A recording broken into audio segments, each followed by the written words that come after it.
ഇന്ന് Calicut university B Com third സെമ്മിലെ corporate അക്കൗണ്ടിങ്ങിൻ്റെ റിവിഷൻ ക്ലാസ് 3 ആണെന്ന്. റിവിഷൻ ക്ലാസ് 1ഉം 2ഉം നമ്മൾ ഓൾറെഡി അപ്ലോഡ് ചെയ്തിട്ടുണ്ടായിരുന്നു. അതിൻ്റെ ലിങ്ക് ഞാൻ ഡിസ്ക്രിപ്ഷൻ ബോക്സിലും കൊടുക്കാം. കൂടാതെ നിങ്ങൾക്ക് പ്ലേലിസ്റ്റ് ചെക്ക് ചെയ്താലും കിട്ടും കേട്ടോ. അപ്പോൾ നമ്മൾ ക്ലാസ്സിലോട്ട് കിടക്കുന്നതിന് മുമ്പ് നിങ്ങൾ ഇതുവരെയും നമ്മുടെ ചാനൽ സബ്സ്ക്രൈബ് ചെയ്തിട്ടില്ലെങ്കിൽ ഒന്ന് സബ്സ്ക്രൈബ് ചെയ്തേക്കാം കേട്ടോ. അപ്പോൾ നമ്മൾ കഴിഞ്ഞ ക്ലാസ്സിൽ എടുത്ത് അവസാനിപ്പിച്ചത് അക്കൗണ്ട്സ് ഓഫ് ബാങ്കിങ് കമ്പനീസ് ആണ്. അപ്പോൾ നമ്മൾ റിവിഷൻ ക്ലാസ് 1ൽ redemption of debentures, preference share, right share, buy back, bonus issue ഇതൊക്കെ ഫുള്ള് കവർ ചെയ്തു. പിന്നെ റിവിഷൻ ക്ലാസ് 2ലെ അക്കൗണ്ട്സ് ഓഫ് ബാങ്കിങ് കമ്പനീസും കവർ ചെയ്തു. ഇനി ഈ ഒരു ക്ലാസ് കഴിഞ്ഞാൽ പിന്നെ മാക്സിമം 1-2 ക്ലാസ്സോട് കൂടി നമുക്ക് കോർപ്പറേറ്റ് അക്കൗണ്ടിങ് ഫുള്ള് കവർ ചെയ്യാം കേട്ടോ. അപ്പോൾ നമ്മൾ സെക്കൻഡ് ചാപ്റ്റർ എടുത്തപ്പോൾ, അതായത് അക്കൗണ്ട്സ് ഓഫ് ബാങ്കിങ് കമ്പനീസിൻ്റെ പോർഷൻ എടുത്തപ്പോൾ നമ്മൾ പറഞ്ഞു ഏറ്റവും ഇമ്പോർട്ടൻ്റ് ആയിട്ടുള്ള ഒരു ചാപ്റ്ററാണ് അക്കൗണ്ട്സ് ഓഫ് ബാങ്കിങ് കമ്പനീസ്. അത് കഴിഞ്ഞാൽ രണ്ടാമത്തെ ആ ഒരു ചാപ്റ്ററിലെ അക്കൗണ്ട്സ് ഓഫ് ബാങ്കിങ് കമ്പനീസ് കഴിഞ്ഞാൽ അടുത്ത ഇമ്പോർട്ടൻ്റ് ആയിട്ടുള്ള ഒരു ചാപ്റ്ററാണ് ഈ മൂന്നാമത്തെ accounts of life insurance company. SA question ഇതിൽ നിന്ന് ഷുവറായിട്ടും വരും. ഓക്കെ, അപ്പോൾ നമുക്ക് നോക്കാം accounts of life insurance companies. ഇതിൽ പറയുന്നത് എന്താണെന്ന് വെച്ച് കഴിഞ്ഞാൽ നമ്മുടെ ലൈഫ് എന്ന് പറയുന്നത് അൺസേർട്ടൺ ആണ്. അതായത് ഫ്യൂച്ചറിൽ എന്ത് വേണമെങ്കിലും ഉണ്ടാവാം. എന്താണ് ഫ്യൂച്ചറിൽ ഉണ്ടാകാൻ പോകുന്നതിനെ കുറിച്ച് നമുക്കൊന്നും അറിയില്ല. ഫ്യൂച്ചറിൽ എന്ത് വേണമെങ്കിലും എപ്പോൾ വേണമെങ്കിലും സംഭവിക്കാം. അപ്പോൾ അങ്ങനെ ഫ്യൂച്ചറിൽ ഉണ്ടാകുന്ന ആ ഒരു പ്രശ്നങ്ങളുടെ അല്ലെങ്കിൽ ആ ഒരു റിസ്കിൻ്റെ ഇത് കുറയ്ക്കാൻ വേണ്ടിയിട്ട് നമ്മളൊരു കോൺട്രാക്റ്റിൽ ഏർപ്പെടുന്നതിനെയാണ് ഇൻഷുറൻസ് എന്ന് പറയാം. ഓക്കെ, അപ്പോൾ നമുക്ക് ഫ്യൂച്ചറിൽ ഉണ്ടാവുന്ന ആ ഒരു റിസ്ക് അതൊന്ന് നമ്മൾ കുറയ്ക്കാൻ വേണ്ടിയിട്ട് നമ്മളൊരു കോൺട്രാക്റ്റിൽ ഏർപ്പെടുന്നതിനെയാണ് നമ്മൾ ഇൻഷുറൻസ് എന്ന് പറയാം. ഇനി നമുക്കതിൻ്റെ ഡെഫിനേഷൻ നോക്കാം. ഇൻഷുറൻസ് എന്താണെന്ന് 2 മാർക്ക് ക്വസ്റ്റ്യൻ വളരെ ഇമ്പോർട്ടൻ്റ് ആണ്. അപ്പോൾ insurance is a contract whereby one party agree for a consideration called premium. Insurance എന്ന് പറയുന്നത് ഒരു കോൺട്രാക്റ്റ് ആണ്. അതിൽ ഒരു പാർട്ടി പ്രീമിയം എമൗണ്ട്, അതായത് പ്രീമിയം എമൗണ്ട് എന്ന് പറഞ്ഞു കഴിഞ്ഞാൽ ഇപ്പോൾ നമ്മൾ ഇൻഷുറൻസ് ചേരാമെന്ന് വിചാരിക്കുക. വണ്ടിയുടെ ഇൻഷുറൻസിൻ്റെ കേസ് തന്നെ നോക്കുകയാണെങ്കിൽ നമ്മൾ ഇൻഷുറൻസ് അടയ്ക്കുന്നത് നമ്മൾ ഓരോ കൊല്ലം കൂടുമ്പോഴോ അല്ലെങ്കിൽ ഇത്ര മാസം പറഞ്ഞിട്ടുണ്ട് അത്രയും മാസം കൂടുമ്പോഴൊക്കെ നമ്മളൊരു പെർട്ടിക്കുലർ എമൗണ്ട് ഇൻഷുറൻസ് കമ്പനിയിലേക്ക് അടച്ചുകൊണ്ടിരിക്കും. പിന്നീട് നമ്മുടെ വണ്ടിക്ക് എന്തെങ്കിലും പറ്റുകയാണെങ്കിൽ അവർ ആ പൈസ നമുക്ക് മൊത്തമായിട്ട് തിരിച്ചു തരും. അതാണ് ഈ ഇൻഷുറൻസ് നമ്മൾ അടയ്ക്കുന്നത് കൊണ്ടുള്ള ഗുണം. അപ്പോൾ അത് തന്നെയാണ് ഇവിടെയും പറയുന്നത്. Insurance is a contract. Insurance എന്ന് പറയുന്നത് ഒരു കോൺട്രാക്റ്റ് ആണ് whereby one party agree for a consideration called premium. നമ്മളിപ്പോൾ ഓരോ കൊല്ലം അല്ലെങ്കിൽ ഓരോ ഇത്ര മാസം കൂടുമ്പോൾ ഇൻഷുറൻസ് കമ്പനിക്ക് പൈസ അടയ്ക്കുന്നില്ലേ. ഇപ്പോൾ വണ്ടിയുടെ ഇൻഷുറൻസ് ആണെങ്കിൽ അല്ലെങ്കിൽ ലൈഫ് ഇൻഷുറൻസ് ആണെങ്കിൽ ഒക്കെ നമ്മൾ അടയ്ക്കുന്നില്ലേ. ആ അടയ്ക്കുന്ന എമൗണ്ടിനെയാണ് പ്രീമിയം എന്ന് പറയാം. അപ്പോൾ ഒരു പാർട്ടി പ്രീമിയം എമൗണ്ട് അടച്ചുകൊണ്ടിരിക്കുമ്പോൾ അതിന് പകരമായിട്ട് to indemnify the other against a possible loss or to pay a stated sum of money on the happening of a particular event. അങ്ങനെ ഒരു പാർട്ടി അങ്ങോട്ട് പ്രീമിയം എമൗണ്ട് അടച്ചുകൊണ്ടിരിക്കുമ്പോൾ അതിന് പകരമായിട്ട് നമുക്ക് ഫ്യൂച്ചറിൽ എന്തെങ്കിലും സംഭവിക്കുകയാണെങ്കിൽ ആ ഒരു മൊത്തമായിട്ടുള്ള എമൗണ്ട്, നമ്മൾ അടച്ച എമൗണ്ട് ഇൻഷുറൻസ് കമ്പനി നമുക്ക് തരുന്നു. ആ ഒരു കോൺട്രാക്റ്റിനെയാണ് ഇൻഷുറൻസ് എന്ന് പറയുന്നത്. ഓക്കെ, അപ്പോൾ 2 മാർക്ക് ക്വസ്റ്റ്യൻ വളരെ ഇമ്പോർട്ടൻ്റ് ആണ്. ഇനി അതിൽ ശ്രദ്ധിക്കേണ്ടത് the party who undertake the risk is called the insurer. ആരാണോ റിസ്ക് ഏറ്റെടുക്കുന്നത് അവരെയാണ് ഇൻഷുറർ എന്ന് പറയുക. ഇപ്പോൾ ഇൻഷുറൻസ് കമ്പനി ആയിരിക്കും എല്ലാവരുടെയും റിസ്ക് ഏറ്റെടുക്കുക. അപ്പോൾ ഇൻഷുറൻസ് കമ്പനീനെയാണ് നമ്മൾ ഇൻഷുറർ എന്ന് പറയാം. The party whose risk is covered, അതായത് ആരുടെ റിസ്ക് ആണ് ഏറ്റെടുക്കുന്നത്. ഇപ്പോൾ ഞാനാണ് ഇൻഷുറൻസ് അടയ്ക്കുന്നതെന്നുണ്ടെങ്കിൽ എൻ്റെ റിസ്ക് ആയിരിക്കും ഇൻഷുറൻസ് കമ്പനി ഏറ്റെടുക്കുക. ഓക്കെ, അപ്പോൾ ആരുടെ റിസ്ക് ആണോ ഇൻഷുറൻസ് കമ്പനി ഏറ്റെടുക്കുന്നത് അവരെയാണ് നമ്മൾ ഇൻഷുർഡ് എന്ന് പറയാം. ഈ 2 ടേമും വളരെ ഇമ്പോർട്ടൻ്റ് ആണ്.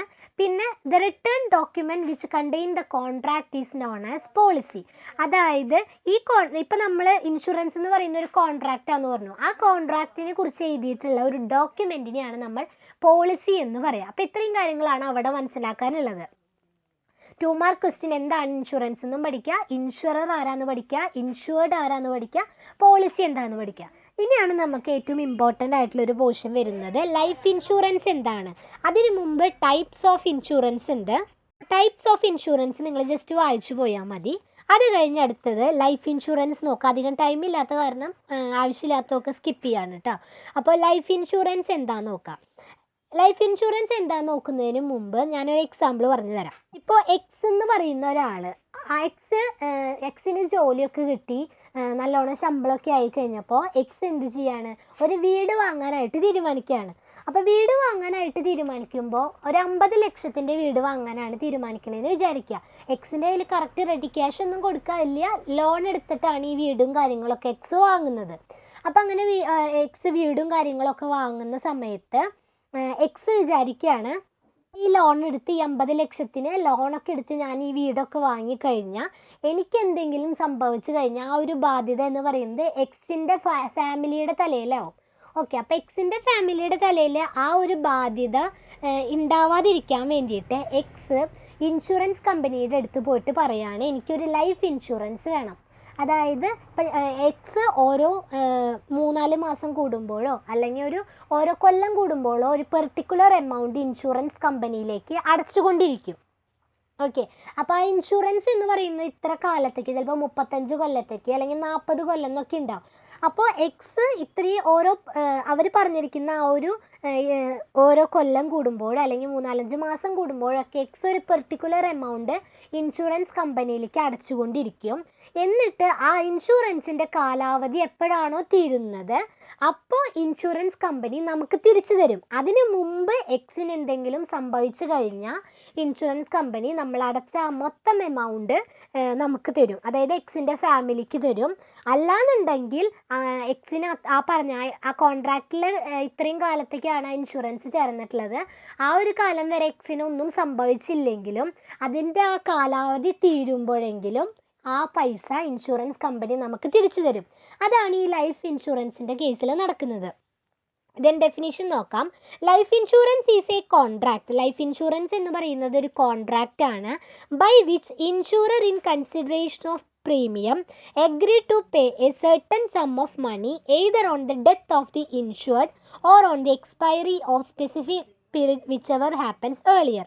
അതായത് ലൈഫ് ഇൻഷുറൻസ് എന്ന് പറയുന്നത് ഒരു കോൺട്രാക്റ്റ് ആണ്, which insurer in consideration of premium. Insurer എന്ന് പറഞ്ഞാൽ ആരാണോ റിസ്ക് ഏറ്റെടുക്കുന്നത്, അതായത് ഇൻഷുറൻസ് കമ്പനി. ഇൻഷുറൻസ് കമ്പനിക്ക് ഇൻഷുർഡ് ഒരു പെർട്ടിക്കുലർ എമൗണ്ട് വെച്ച് ഇങ്ങനെ കൊല്ലം അടച്ചുകൊണ്ടിരിക്കുന്നതിന് പകരമായിട്ട് ഇൻഷുറൻസ് കമ്പനി ആ എമൗണ്ട് തിരിച്ചു തരുന്നു. എപ്പോഴാണ് തിരിച്ചു തരുന്നത്? On the death of the insured. അതായത് ഇൻഷുർഡ് എന്ന് പറഞ്ഞാൽ ആരാണ്, ആരുടെ റിസ്ക് ആണ് ഇൻഷുറൻസ് കമ്പനി ഏറ്റെടുക്കുന്നത് അവരെയാണ് ഇൻഷുർഡ് എന്ന് പറയുക. ആ ഇൻഷുർഡിൻ്റെ മരണശേഷമോ അല്ലാന്നുണ്ടെങ്കിൽ എക്സ്പയറി ഓഫ് സ്പെസിഫിക് പീരീഡ്, അതായത് ആ കോൺട്രാക്റ്റിൻ്റെ ആ കാലാവധി എന്നാണോ തീരുന്നത് അല്ലെങ്കിൽ എക്സ് എന്നാണോ മരിക്കുന്നത്, ഇതിലേതാണോ ഫസ്റ്റ് നടക്കുന്നത്, അപ്പം നമുക്ക് ആ ഒരു നമ്മൾ ഇത്രയും നാൾ അടച്ചുകൊണ്ടിരുന്ന ആ എമൗണ്ട് മൊത്തമായിട്ട് ഇൻഷുറൻസ് കമ്പനി നമുക്ക് തരും. ആ ഒരു കോൺട്രാക്റ്റിനെയാണ് ലൈഫ് ഇൻഷുറൻസ് എന്ന് പറയുന്നത്. അപ്പോൾ എന്താണ് ലൈഫ് ഇൻഷുറൻസ് എന്ന് വളരെ ഇമ്പോർട്ടൻ്റ് ആണ്. ഇനി നമുക്ക് അടുത്ത് പഠിക്കാനുള്ളത് ഇൻഷുറൻസ് കമ്പനിയുടെ ഫിനാൻഷ്യൽ സ്റ്റേറ്റ്മെൻറ്റിനെ 3 ആക്കി ഡിവൈഡ് ചെയ്തിട്ടുണ്ട്. Revenue account, P&L account, balance sheet. അതിൽ റവന്യൂ അക്കൗണ്ടും ബാലൻസ് ഷീറ്റും ആണ് നമുക്ക് ഇതിലേറ്റവും ഇമ്പോർട്ടൻ്റ് ആയിട്ട് പഠിക്കേണ്ടത്. P&Lൻ്റെ പ്രോബ്ലംസും കാര്യങ്ങളൊന്നും നമ്മുടെ ടെക്സ്റ്റിൽ ഇല്ല, അതുകൊണ്ട് തന്നെ P&L അത്രയ്ക്ക് ഇമ്പോർട്ടൻ്റ് അല്ല. അത് നമ്മൾ ജസ്റ്റ് ആ ഫോമാറ്റ് ഒന്ന് വായിച്ചു പോയാൽ മതി. ഒന്നെങ്കിൽ നമുക്ക് ക്വസ്റ്റ്യനിൽ എസ്സേ ക്വസ്റ്റ്യൻ റവന്യൂ അക്കൗണ്ട് തന്നെ വരയ്ക്കാൻ വരും, അല്ലാന്നുണ്ടെങ്കിൽ റവന്യൂ അക്കൗണ്ടും ബാലൻസ് ഷീറ്റും അങ്ങനെയൊക്കെയാണ് വരിക, അല്ലാതെ P&L അക്കൗണ്ട് ഒന്നും വരില്ല കേട്ടോ. അപ്പോൾ നമുക്ക് റവന്യൂ അക്കൗണ്ടിൻ്റെ ഫോമാറ്റ് നോക്കാം. റവന്യൂ അക്കൗണ്ടിൻ്റെ ഫോമാറ്റിൽ particular column, schedule column, current year, previous year. അതിൻ്റെ താഴെ പ്രീമിയം ഏൺഡ് നെറ്റ് എമൗണ്ട്, അതായത് നെറ്റ് പ്രീമിയം കണ്ടുപിടിക്കാൻ വേണ്ടിയിട്ട് ഷെഡ്യൂൾ 1 എന്ന് പറഞ്ഞു കൊടുത്തിട്ടുണ്ടല്ലോ. ഷെഡ്യൂൾ 1 പ്രകാരം നമുക്ക് നെറ്റ് പ്രീമിയം കണ്ടുപിടിക്കണം. അപ്പോൾ അതിൻ്റെ ഫോമാറ്റ് ഇതാണ് നോക്കുക. ആദ്യം ഫസ്റ്റ് ഇയർ പ്രീമിയം, പിന്നെ റിന്യൂവൽ പ്രീമിയം, സിംഗിൾ പ്രീമിയം, ഇതൊക്കെ ആഡ് ചെയ്യുക. പിന്നെ premium income from business return ഇന്ത്യയിൽ നിന്നും ഔട്ട്സൈഡ് ഇന്ത്യയിൽ നിന്നുണ്ടെങ്കിൽ അതൊക്കെ ആഡ് ചെയ്യുമ്പോൾ നമുക്കൊരു ടോട്ടൽ എമൗണ്ട് കിട്ടും. അതാണ് നെറ്റ് പ്രീമിയം. അത് നമ്മൾ ഫസ്റ്റ് എഴുതുക. ഓക്കെ, അത് കഴിഞ്ഞിട്ട് പിന്നെ നമുക്ക് റീഇൻഷുറൻസ് സെഡഡ് എന്തെങ്കിലും ഉണ്ടെങ്കിൽ അല്ലെങ്കിൽ റീഇൻഷുറൻസ് ആക്സെപ്റ്റഡ് ഉണ്ടെങ്കിൽ അതൊക്കെ എഴുതാം. അത് കഴിഞ്ഞിട്ട് അപ്പോൾ ഫസ്റ്റ് നമ്മൾ ഈ റവന്യൂ അക്കൗണ്ടിൻ്റെ ആദ്യം നമ്മൾ ഇൻകമുകളാണ് എഴുതുന്നത്. ഓക്കെ, അപ്പോൾ ഈ റീഇൻഷുറൻസ് സെഡഡ്, റീഇൻഷുറൻസ് ആക്സെപ്റ്റഡ് ഇതൊക്കെ നമുക്ക് ഡയറക്റ്റ് ആയിട്ട് ക്വസ്റ്റ്യനിൽ തന്നിട്ടുണ്ടായിരിക്കും, അതൊക്കെ എടുത്ത് എഴുതാം. പിന്നെ നമ്മൾ നമുക്ക് കിട്ടിയ, അതായത് ഇൻഷുറൻസ് കമ്പനിക്ക് കിട്ടിയ എന്താ പറയുക പ്രീമിയം എമൗണ്ട് ഇല്ലേ, അത് കൊണ്ടുപോയി എവിടെയെങ്കിലും ഇൻവെസ്റ്റ് ചെയ്തിട്ടുണ്ടെങ്കിൽ അതിൽ നിന്നും കിട്ടുന്ന interest, dividend, profit, transfer or gain, ഇങ്ങനെയുള്ള എല്ലാ ഇൻകമ്മുകളും നമ്മൾ ഈ റവന്യൂ അക്കൗണ്ടിൽ ഫസ്റ്റ് എഴുതി. ഓക്കെ, അത് കഴിഞ്ഞിട്ട് നമ്മൾ ആ ഇൻകമ്മുകൾ മൊത്തം ടോട്ടൽ ചെയ്യുക. എന്നിട്ട് ടോട്ടൽ എ എന്ന് പറഞ്ഞിട്ട് ആ ടോട്ടൽ എമൗണ്ട് എടുത്ത് എഴുതാം. അത് കഴിഞ്ഞ് അടുത്തത് കമ്മീഷനുകളാണ്. അതിൽ കമ്മീഷൻ എന്ന് പറയുമ്പോൾ ഷെഡ്യൂൾ 2 പ്രകാരം നമുക്ക് കമ്മീഷൻ കണ്ടുപിടിക്കണം. അപ്പോൾ ഷെഡ്യൂൾ 2 പ്രകാരം നമ്മൾ ഇതിൽ പറഞ്ഞ പോലെ തന്നെ first year premium, renewal premium, single പ്രീമിയത്തിൻ്റെ കമ്മീഷൻ പെയ്ഡ് എന്തെങ്കിലും ഉണ്ടെങ്കിൽ അതിൻ്റെ ഒപ്പം റീഇൻഷുറൻസ് ആക്സെപ്റ്റഡിൻ്റെ കമ്മീഷൻ ആഡ് ചെയ്യുക. റീഇൻഷുറൻസ് സെഡഡിൻ്റെ കമ്മീഷൻ ലെസ് ചെയ്യുമ്പോൾ നമുക്ക് നെറ്റ് കമ്മീഷൻ കിട്ടും. അതൊക്കെ നിങ്ങൾ നന്നായി മനസ്സിലാക്കി പോവാം.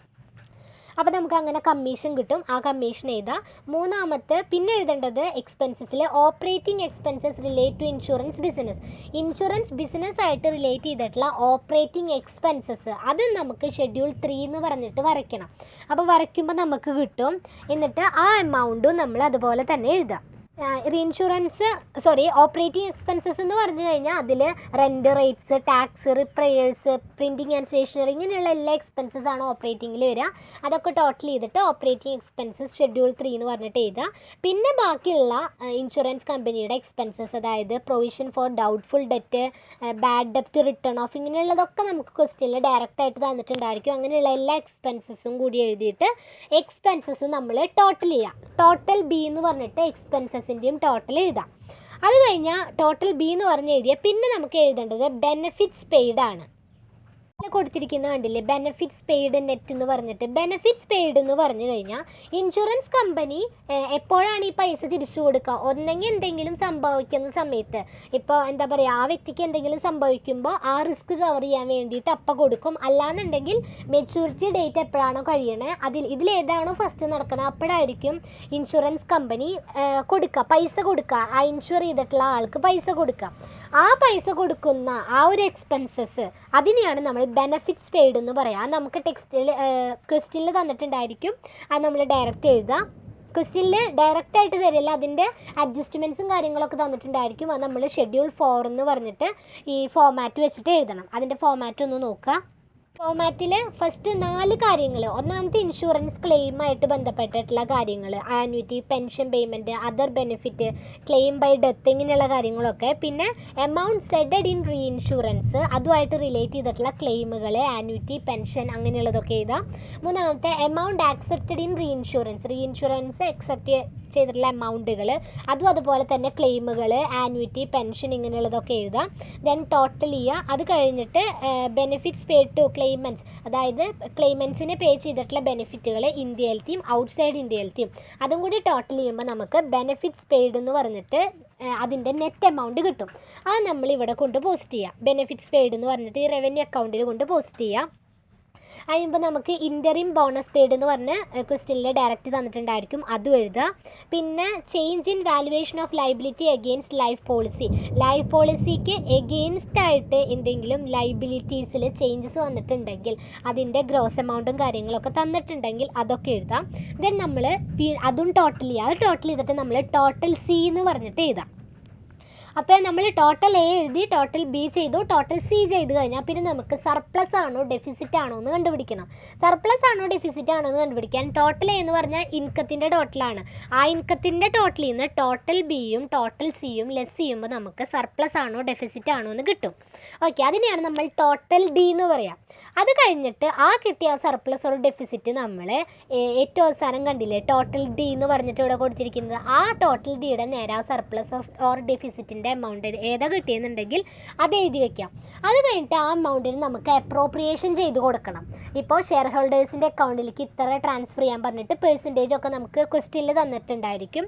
ആ പെർസെൻറ്റേജ് പ്രകാരം ട്രാൻസ്ഫർ ചെയ്യുക. റിസർവിലേക്ക് ട്രാൻസ്ഫർ ചെയ്യാൻ പെർസെൻറ്റേജ് തന്നിട്ടില്ല, അല്ലെങ്കിൽ എമൗണ്ട് തന്നിട്ടുണ്ടായിരിക്കും. അതൊക്കെ ട്രാൻസ്ഫർ ചെയ്ത് കഴിഞ്ഞാൽ പിന്നെ നമ്മൾ ആ ഏതിലേക്കൊക്കെയാണോ ട്രാൻസ്ഫർ ചെയ്യാൻ പറഞ്ഞിട്ടുള്ളത് അതിലേക്കൊക്കെ ട്രാൻസ്ഫർ ചെയ്ത് കഴിഞ്ഞാൽ ആ ട്രാൻസ്ഫർ ടു ഷെയർ ഹോൾഡറും ട്രാൻസ്ഫർ ടു അതർ റിസർവിൻ്റെ എമൗണ്ട് രണ്ടും കൂടി ടോട്ടൽ ചെയ്തിട്ട് ഈ ടോട്ടൽ ഡിയുടെ നേരെ ഈ എമൗണ്ട് ഇല്ലേ അതിൽ നിന്ന് ലെസ് ചെയ്യുമ്പോൾ നമുക്ക് ഒരു എമൗണ്ട് കിട്ടും. അതാണ് നമ്മൾ balance being funds for future appropriation എന്ന് പറഞ്ഞിട്ട് കാണിക്കേണ്ടത്. ഓക്കെ, അപ്പോൾ ഇങ്ങനെയാണ് റവന്യൂ അക്കൗണ്ട് പ്രിപ്പയർ ചെയ്യുക. അപ്പോൾ ഇതിൻ്റെ ക്വസ്റ്റ്യൻസ് ഒന്നും ചെയ്യാൻ നമുക്ക് ടൈമില്ല.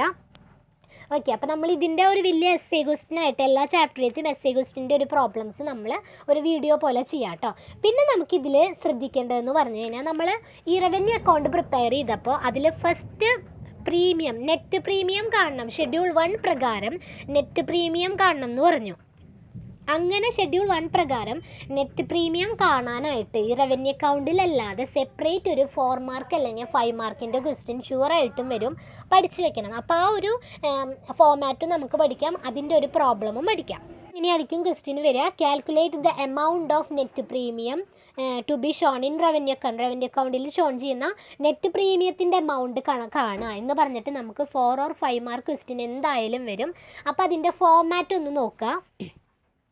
ഫസ്റ്റ് നമ്മൾ എഴുതേണ്ടത് premium received during the year. നമുക്ക് ക്വസ്റ്റ്യനിൽ ഡയറക്റ്റ് ആയിട്ട് തന്നിട്ടുണ്ടായിരിക്കും premium received during the year, ആ വർഷം കിട്ടിയിട്ടുള്ള പ്രീമിയത്തിൻ്റെ എമൗണ്ട് അത് എഴുതുക.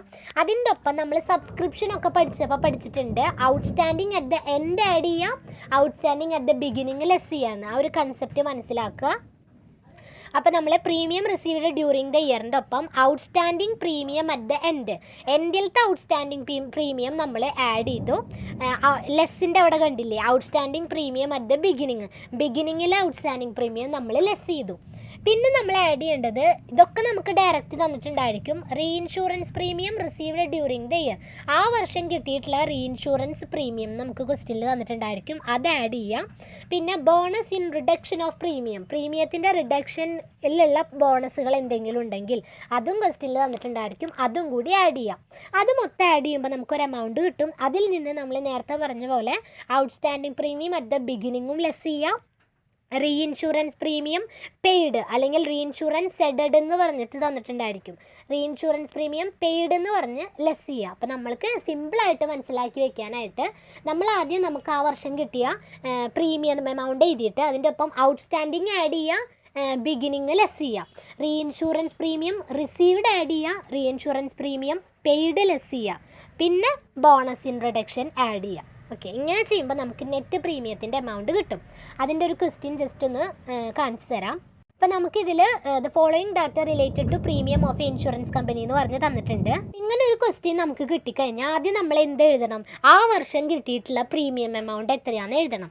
അപ്പോൾ നമുക്കിത് ഈ ക്വസ്റ്റ്യനിൽ തന്നിരിക്കുന്ന കണ്ടില്ലേ, direct premium received during the year. ചിലപ്പോൾ direct premium received during the year എന്നാവും, ചിലപ്പോൾ premium received during the year എന്നാവും, എന്തൊക്കെയായാലും അതൊക്കെ ഒന്ന് തന്നെയാണ് കേട്ടോ. അപ്പോൾ direct premium received during the year എന്ന് പറഞ്ഞിട്ട് 5 lakh നമ്മൾ എഴുതി.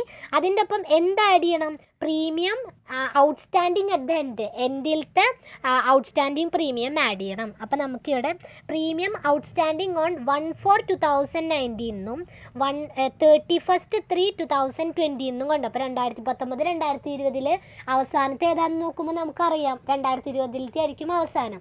അപ്പോൾ നമ്മൾ ഔട്ട്സ്റ്റാൻഡിങ് അറ്റ് ദ എൻഡ് എന്ന് പറഞ്ഞിട്ട് 31/3/2020 നേരെയുള്ള 1 ലക്ഷം രൂപ ആഡ് ചെയ്യുക. ഈ ഇതിൽ ആൻസർ ചെയ്തിരിക്കുന്നത് നോക്കണ്ട നിങ്ങൾ, 5 ലക്ഷത്തിൻ്റെ ഒപ്പം 1 ലക്ഷം ആഡ് ചെയ്യാം. അപ്പോൾ നമുക്ക് കിട്ടി. അത് കഴിഞ്ഞാൽ പിന്നെ നമ്മൾ നോക്കേണ്ടത്, പിന്നെ നമ്മളോട് എന്താ ചെയ്യാൻ പറഞ്ഞത്, reinsurance premium received during the year. ആ വർഷം കിട്ടിയിട്ടുള്ള റീഇൻഷുറൻസ് പ്രീമിയം നമ്മൾ ആഡ് ചെയ്യണം. നമുക്ക് ഈ ക്വസ്റ്റ്യനിൽ തന്നിട്ടുണ്ടായിരിക്കും റീഇൻഷുറൻസ് പ്രീമിയം റിസീവ്ഡ് എന്ന് പറഞ്ഞിട്ട് ഒരു 40,000 തന്നിട്ടുണ്ട്, അതും കൂടി ആഡ് ചെയ്യാം. പിന്നെ ആഡ് ചെയ്യേണ്ടത് എന്താ, ബോണസ് ഇൻ റിഡക്ഷൻ ഓഫ് പ്രീമിയൻ്റെ റിഡക്ഷനിലത്തെ ബോണസ്, അത് നമുക്ക് ക്വസ്റ്റ്യനിൽ തന്നിട്ടുണ്ട്. Bonus in reduction of premium 15,000 എന്ന് പറഞ്ഞിട്ട് അതും കൂടി നമ്മൾ ആഡ് ചെയ്യാം. അപ്പോൾ നമ്മൾ ഈ 5 ലക്ഷത്തിൻ്റെ ഒപ്പം 40,000, 1 ലക്ഷം 15,000 ആഡ് ചെയ്യുമ്പോൾ നമുക്ക് 6,55,000 കിട്ടി. ഓക്കെ, അതിൽ നിന്ന് നമ്മൾ ലെസ് ചെയ്യേണ്ടത് premium outstanding at the beginning less ചെയ്യണം. അതായത് ഔട്ട്സ്റ്റാൻഡിങ് ഓൺ 1/4/2019 50,000 കണ്ടില്ലേ, അത് ലെസ് ചെയ്യുക. പിന്നെ ലെസ് ചെയ്യേണ്ടത് റീഇൻഷുറൻസ് പ്രീമിയം പെയ്ഡ് ലെസ് ചെയ്യാൻ പറഞ്ഞിട്ടുണ്ട്, അത് നമുക്ക് തന്നിട്ടുണ്ട്. റീഇൻഷുറൻസ് പ്രീമിയം പെയ്ഡ് എന്ന് പറഞ്ഞിട്ട് ഒരു 20,000, അതും കൂടി ലെസ് ചെയ്യുമ്പോൾ നമുക്ക് നെറ്റ് പ്രീമിയം എമൗണ്ട് കിട്ടും. അപ്പോൾ ഇങ്ങനെയാണ് ക്വസ്റ്റ്യൻ വരിക. അപ്പോൾ ഇതെന്തായാലും ഈ ക്വസ്റ്റ്യനും പഠിച്ചു വയ്ക്കുക, അതിൻ്റെ ഫോർമാറ്റും പഠിക്കുക, വളരെ ഇമ്പോർട്ടൻ്റ് ആണ്. പിന്നെ നമുക്ക് അതിൽ പഠിക്കേണ്ടത്, നമ്മൾ റവന്യൂ അക്കൗണ്ട് വരച്ചപ്പോൾ ഫസ്റ്റ് ഷെഡ്യൂളിലെ നെറ്റ് പ്രീമിയം സെപ്പറേറ്റ് കാൽക്കുലേറ്റ് ചെയ്യാൻ വരും. പക്ഷേ അതിൽ സെക്കൻഡ് ഷെഡ്യൂൾ പറയുന്ന കമ്മീഷനാണ്. കമ്മീഷനൊന്നും അങ്ങനെ സെപ്പറേറ്റ് കാൽക്കുലേറ്റ് ചെയ്യാൻ വരില്ല. പിന്നെ ഓപ്പറേറ്റിംഗ് എക്സ്പെൻസ് ഷെഡ്യൂൾ 3 അതും അങ്ങനെ വരില്ല. പിന്നെ വരാനായിട്ട് ഷുവർ ആയിട്ടുള്ളത് ബെനഫിറ്റ്സ് പെയ്ഡ് എന്ന് പറഞ്ഞിട്ട് ഷെഡ്യൂൾ 4 പ്രകാരമില്ലേ, അതും നമുക്ക് 4 or 5 മാർക്ക് ക്വസ്റ്റ്യൻ ആയിട്ട് സെപ്പറേറ്റ് വരാം. ഓക്കെ, നോക്കാം നമുക്ക്. അപ്പോൾ ബെനഫിറ്റ്സ് പെയ്ഡ് എന്ന് പറയുമ്പോൾ ബെനഫിറ്റ്സ് പെയ്ഡിൻ്റെ നെറ്റ് കിട്ടാൻ വേണ്ടിയിട്ട് ക്ലെയിമും ആനുവിറ്റിയും സറണ്ടേഴ്സൊക്കെ അതിൽ വരും. അപ്പോൾ അതിൽ ക്ലെയിം എങ്ങനെയാണ് കാൽക്കുലേറ്റ് ചെയ്യാന്നത്, നമുക്ക് എങ്ങനെ ക്വസ്റ്റ്യൻ വരാമെന്നുണ്ടെങ്കിൽ calculate the amount of net claim to be shown in revenue account. Revenue അക്കൗണ്ടിൽ കാണിക്കുന്ന നെറ്റ് ക്ലെയിമിൻ്റെ എമൗണ്ട് കാൽക്കുലേറ്റ് ചെയ്യാൻ പറഞ്ഞിട്ട് വരും. അപ്പോൾ അതിൻ്റെ ഫോർമാറ്റ് നോക്കുക. ക്ലെയിംസ് പെയ്ഡ് എന്ന് പറഞ്ഞിട്ട് നമുക്ക് ക്വസ്റ്റ്യനിൽ തന്നിട്ടുണ്ടായിരിക്കും. ആ ക്ലെയിംസ് പെയ്ഡ് ആദ്യം എടുത്ത് എഴുതാം. ചിലപ്പോൾ ഡയറക്റ്റ് ക്ലെയിം പെയ്ഡ് എന്നാവും തന്നിട്ടുണ്ടായിരിക്കുക. ആ ഡയറക്റ്റ് ക്ലെയിം പെയ്ഡ് പറഞ്ഞിട്ട് എടുത്ത് എഴുതുക. അതിൻ്റെ ഒപ്പം claim outstanding at the end, നേരത്തെ പറഞ്ഞ പോലെ തന്നെ premium outstanding at the end add ചെയ്തില്ലേ, അതുപോലെ തന്നെ claim outstanding at the end add ചെയ്യുക. Reinsurance claim payable at the end, അതായത് റീഇൻഷുറൻസ് ക്ലെയിം എന്തെങ്കിലും എൻഡിൽ പേ ചെയ്തിട്ടുണ്ടെങ്കിൽ അതും ആഡ് ചെയ്യുക. പിന്നെ എക്സ്പെൻസസ്, നമുക്ക് ആ ക്ലെയിം സെറ്റിൽ ചെയ്യാൻ വേണ്ടി വന്നിട്ടുള്ള ബാക്കിയുള്ള expenses, legal expenses, survey expense, ഇങ്ങനെയുള്ള എക്സ്പെൻസസും കൂടി ആഡ് ചെയ്യാം. അപ്പോൾ നമുക്കൊരു എമൗണ്ട് കിട്ടും. അതിൽ നിന്ന് claim outstanding at the end add ചെയ്തല്ലോ, അപ്പോൾ നമുക്കിവിടെ outstanding at the beginning less ചെയ്യണം. ഔട്ട്സ്റ്റാൻഡിങ് അറ്റ് ദ ബിഗിനിങ് എന്ന് പറഞ്ഞിട്ട് ലെസ് ചെയ്യാം. പിന്നെ ലെസ് ചെയ്യേണ്ടത്, അപ്പോൾ claim outstanding at the beginning less ചെയ്താൽ പിന്നെ ലെസ് ചെയ്യേണ്ടത് റീഇൻഷുറൻസ് ക്ലെയിം റിക്കവറി, അല്ലെങ്കിൽ നമുക്ക് ക്ലെയിം കവേർഡ് അണ്ടർ റീഇൻഷുറൻസ്, അങ്ങനെ എന്തെങ്കിലുമൊക്കെ തന്നിട്ടുണ്ടായിരിക്കും. ആ റിക്കവർ ചെയ്യാനുള്ള എമൗണ്ടും കൂടി ലെസ് ചെയ്യുമ്പോൾ നമുക്ക് കിട്ടുന്നതാണ് നെറ്റ് ക്ലെയിം. ഓക്കെ, അപ്പോൾ നമുക്കിത് എക്സാമ്പിൾ 2 എന്ന് പറഞ്ഞിട്ട് ഒരു ക്വസ്റ്റ്യൻ തന്നിട്ടുണ്ട്, amount of net claim calculate ചെയ്യാൻ പറഞ്ഞിട്ട്. അപ്പോൾ നമ്മൾ ആദ്യം എന്താണ് എഴുതേണ്ടത്, direct claim paid during the year 8 ലക്ഷം എഴുതി. പിന്നെ നമ്മൾ എഴുതേണ്ടത് ക്ലെയിം ഔട്ട്സ്റ്റാൻഡിങ് അറ്റ് ദ എൻഡിൽ ഉള്ള ഔട്ട്സ്റ്റാൻഡിങ്ങിൻ്റെ ക്ലെയിം അത് നമുക്ക് തന്നിട്ടുണ്ട്. ക്ലെയിം ഔട്ട്സ്റ്റാൻഡിങ് ഓൺ 31/3/2020 എന്ന് പറഞ്ഞിട്ട് ഒരു 30,000. ആ 30,000 നമ്മൾ ആഡ് ചെയ്യുക. പിന്നെ നമ്മൾ എന്താണ് ആഡ് ചെയ്യേണ്ടത്, reinsurance claim payable at the എൻഡിൽ പേ ചെയ്തിട്ടുള്ള റീഇൻഷുറൻസ് ക്ലെയിം അതും നമുക്കിവിടെ തന്നിട്ടുണ്ട്. റീഇൻഷുറൻസ് ക്ലെയിം പെയ്ഡ് എന്ന് പറഞ്ഞിട്ട് ഒരു 20,000 രൂപ തന്നിട്ടുണ്ട്. ആ 20,000 കൂടി നമ്മൾ ആഡ് ചെയ്തു. പിന്നെ നിങ്ങൾ വിചാരിക്കുന്നുണ്ടോ ഒരു 70,000 അവിടെ വരുന്നുണ്ട്, അതെന്താണെന്ന് വെച്ച് കഴിഞ്ഞാൽ claim admitted but not paid on 31/3/2020. അത് 2020 എമൗണ്ട് തന്നെയാണ്, പക്ഷെ അത് അഡ്മിറ്റ് ചെയ്തിട്ടില്ല. അതുകൊണ്ട് തന്നെ നമ്മൾ അതിലും കൂടി ആഡ് ചെയ്യുന്നു, അതായത് 70,000 നമ്മൾ ആഡ് ചെയ്യുന്നു. അപ്പോൾ നമുക്ക് 9,20,000 കിട്ടി. അതിൽ നിന്ന് നമുക്ക് claim outstanding at the beginning 50,000 രൂപ നമ്മൾ ലെസ് ചെയ്തു. പിന്നെ ലെസ് ചെയ്യേണ്ടത് റീഇൻഷുറൻസിൻ്റെ റിക്കവർ ചെയ്തിട്ടുണ്ടെങ്കിൽ ക്ലെയിം കവേർഡ് എന്ന് പറഞ്ഞിട്ട് തന്നിട്ടില്ലേ 40,000, അതും കൂടി നമ്മൾ ലെസ് ചെയ്യുമ്പോൾ നമുക്ക് 8,30,000 എന്ന് പറഞ്ഞിട്ടൊരു നെറ്റ് ക്ലെയിം കിട്ടും. അപ്പം ഇങ്ങനെ നെറ്റ് പ്രീമിയം കാണാനും നെറ്റ് ക്ലെയിം കാണാനുള്ള ഒരു ക്വസ്റ്റ്യൻ എന്തായാലും പഠിച്ചു വയ്ക്കുക. 4 or 5 മാർക്ക് വളരെ ഇമ്പോർട്ടൻ്റ് ആണ്. അടുത്ത് പഠിക്കാനുള്ളത് ആനുവിറ്റി എന്താണ്, 2 മാർക്ക് ക്വസ്റ്റ്യൻ വളരെ ഇമ്പോർട്ടൻ്റ് ആണ്. Annuity is the annual payment made by the insurance company. അതായത് ആനുവിറ്റി എന്ന് പറഞ്ഞാൽ ഒരു ആനുവൽ പേയ്മെൻ്റ് ആണ്. അത് പേ ചെയ്യുന്നത് ആരാണ്, ഇൻഷുറൻസ് കമ്പനിയാണ്. To the insured out of the lump sum received in the beginning. അതായത് ഇപ്പോൾ നമ്മുടെ പോളിസി ഹോൾഡേഴ്സ്, ഇൻഷുർഡ് എന്ന് പറഞ്ഞാൽ ആരാ, ഇൻഷുറൻസ് എടുക്കുന്ന ആൾ അല്ലേ. അപ്പോൾ ആ പോളിസി ഹോൾഡേഴ്സ് ഈ എന്താ പറയുക, ഇൻഷുറൻസിൻ്റെ ബിഗിനിങ്ങിൽ തന്നെ ഒരു ലംസം എമൗണ്ട് ഇൻഷുറൻസ് കമ്പനിക്ക് കൊടുക്കുന്നു. അപ്പോൾ ഇൻഷുറൻസ് കമ്പനി ആ ഒരു ലംസം എമൗണ്ട് റിസീവ് ചെയ്യുന്നതിന് ഭാഗമായിട്ട് അവർക്ക് ഒരു എന്താ പറയുക, ആനുവലി ഒരു ചെറിയ പേയ്മെൻറ്റ് കൊടുക്കുന്നതിനെയാണ് ആനുവിറ്റി എന്ന് പറയുക. അവർക്ക് തിരിച്ച് ആ ഒരു ലംസം എമൗണ്ട് തരുന്നതിന് പകരമായിട്ട് തിരിച്ചൊരു റിട്ടേൺ ഒരു ആനുവലി കൊടുക്കുന്നു. ആ ഒരു പേയ്മെൻറ്റിനെയാണ് നമ്മൾ ആനുവിറ്റി എന്ന് പറയുക. 2 മാർക്ക് ക്വസ്റ്റ്യൻ വളരെ ഇമ്പോർട്ടൻ്റ് ആണ്. പിന്നെ നോക്കേണ്ടത് എന്താണ് സറണ്ടേഴ്സ് എന്ന് പറഞ്ഞാൽ, it is the amount paid or payable by the insurance company in respect of the policy surrendered. അതായത് എന്താണെന്ന് വെച്ച് കഴിഞ്ഞാൽ ചിലപ്പോൾ ഇൻഷുറൻസ് കമ്പനി ഒരു വ്യക്തിയുടെ ഇൻഷുറൻസും കാര്യങ്ങളൊക്കെ റിസ്ക് ഒക്കെ ഏറ്റെടുത്ത് കഴിഞ്ഞാൽ കുറച്ച് കഴിയുമ്പോൾ ഇൻഷുറൻസ് കമ്പനി അത് അവിടെ വെച്ച് പകുതിക്ക് വെച്ച് നിർത്താൻ പോവാന്ന് വിചാരിക്കാം. അങ്ങനെ ആ ഒരു പോളിസി സറണ്ടർ ചെയ്യുകയാണെങ്കിൽ ആ സറണ്ടർ ചെയ്യുന്നതിന് പകരമായിട്ട് ഇൻഷുറൻസ് കമ്പനി കൊടുക്കുന്ന ഒരു എമൗണ്ടിനെയാണ് നമ്മൾ സറണ്ടേഴ്സ് എന്ന് പറയുന്നത്. ഓക്കെ, എന്ന് പറയുന്ന ഇൻഷുറൻസ് കമ്പനീനെ സംബന്ധിച്ച് ഒരു എക്സ്പെൻസ് ആണ്. ഓക്കെ, അതും 2 മാർക്ക് ക്വസ്റ്റ്യൻ വളരെ ഇമ്പോർട്ടൻ്റ് ആണ്. പിന്നെ നമുക്കതിൽ വരുന്നത് പി ആൻഡ് എൽ അക്കൗണ്ട് വരയ്ക്കാനാണ്. ഇതാണ് ജസ്റ്റ് പി ആൻഡ് എൽ അക്കൗണ്ടിൻ്റെ ഫോർമാറ്റ്, ഒന്ന് നോക്കി വെച്ചാൽ മതി. അതിന് പ്രത്യേകിച്ച് പ്രോബ്ലം ഒന്നും ടെക്സ്റ്റ് ബുക്കിൽ കൊടുത്തിട്ടില്ല കേട്ടോ. പിന്നെ അടുത്തത് ഇമ്പോർട്ടൻ്റ് ആയിട്ടുള്ള ഒന്നാണ് ബാലൻസ് ഷീറ്റ്. ബാലൻസ് ഷീറ്റിൻ്റെ ഫോർമാറ്റ് നമുക്ക് ജസ്റ്റ് പറഞ്ഞു പോവാം. പിന്നെ അതുപോലെ നമ്മൾ എസ് എ ക്വസ്റ്റ്യൻസിൻ്റെ എല്ലാ ചാപ്റ്റേഴ്സിനെയും കൂടിയിട്ട് ഒരു വീഡിയോ ചെയ്യാമെന്ന് പറഞ്ഞില്ലേ, അതിൽ നമുക്ക് അതിൻ്റെ ഒരു പ്രോബ്ലം ചെയ്യാം. അപ്പോൾ നിങ്ങൾക്ക് എല്ലാം ക്ലിയർ ആവും. ബാലൻസ് ഷീറ്റിൻ്റെ format particular column, schedule column, current year, previous year. അതിലാദ്യം നമ്മൾ ഷെയർ ക്യാപിറ്റൽ എന്ന് പറഞ്ഞ് എഴുതിയാൽ നമുക്ക് ഷെഡ്യൂൾ 5 പ്രകാരം ഷെയർ ക്യാപിറ്റൽ കണ്ടുപിടിക്കുക.